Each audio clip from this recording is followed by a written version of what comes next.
Слово для выступления представляется Ловареву Евгению Николаевичу, заместителю директора ФСБ Российской Федерации.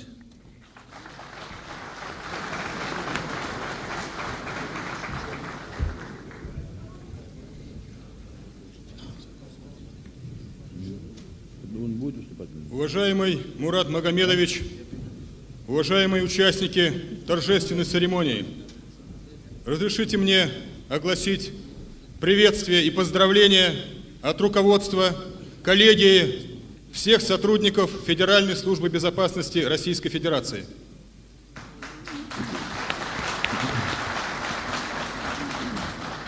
Уважаемый Мурат Магомедович, примите сердечные поздравления по случаю вашего вступления в должность главы Республики Ингушетия.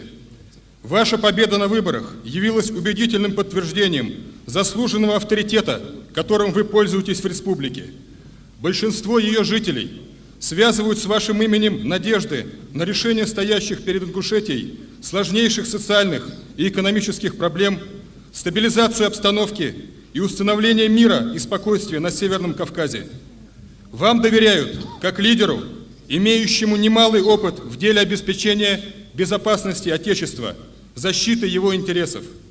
Искренне желаем вам, Мурат Магомедович, больших успехов на высоком государственном посту, крепкого вам здоровья, счастья и благополучия. С уважением, директор Федеральной службы безопасности Российской Федерации Николай Платонович Патрушев.